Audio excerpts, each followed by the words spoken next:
விவசாயத்துல விவசாயிகளுக்கு பெரிய பிரச்சனைகள் என்னென்ன அப்படின்னு பார்த்தோம்னாக்கா புழுக்கள், காய் புழு, தண்டு புழு, இலை சுருட்டு புழு, குருத்து புழு, இந்த மாதிரி ஏகப்பட்ட புழுக்கள்.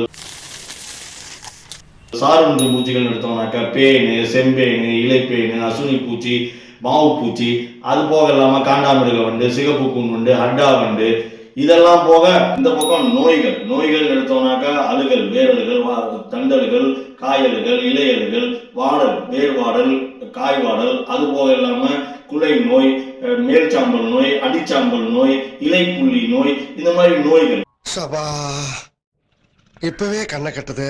இதெல்லாம் போக ஒரு பக்கம் சார் உரம் என்ன வைக்கிறதுன்னு தெரியல, இந்த பக்கம் உரத்துல நுண்ணுட பற்றாக்குறைன்னு சொல்றாங்க, பூவெல்லாம் கொட்டுது, வச்ச பூவெல்லாம் காயாக மாட்டேங்குது, காயெல்லாம் பெருவெட்டு ஆக மாட்டேங்குது, மகசூல் காரணிகள் அதிகமாக மாட்டேங்குது, இடை அதிகமாக மாட்டேங்குது. இது மாதிரி ஏகப்பட்ட பிரச்சனைகள். இந்த எல்லா பிரச்சனைக்கும் ஒரே ப்ராடக்ட், ஒத்த ப்ராடக்ட் தான் வேணும் அப்படின்னு நிறைய பேர் கேட்கறாங்க. ஒரு மருந்து, ஒரே மருந்து, அதுல என்னோட எல்லா வியாதியும் குணம் ஆகணும். அவங்களுக்கெல்லாம் போடா ஆண்டவனே என் பக்கம் தான் இருக்கிறான், போடா ஆண்டவனே நம்ம பக்கம் இருக்கா அப்படின்ற மாதிரி வந்ததுதான் நம்ம ருச்சோபைட்டோட almighty. May I come in? இந்த ஒரு ப்ராடக்ட் கடவுள் கொடுத்த வரப்பிரசாதம். அனைத்து விதமான விவசாயிகளுக்கும் விவசாயிகளின் நண்பன், ஆண்டவன் அருளிக்கப்பட்ட ஒரு பொருள் அல்மைட்டி. ஆகவே விவசாயிகளை வாங்கி பயனடையுங்கள்.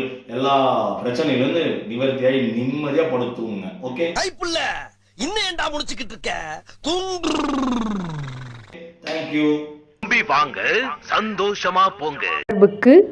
8807494699.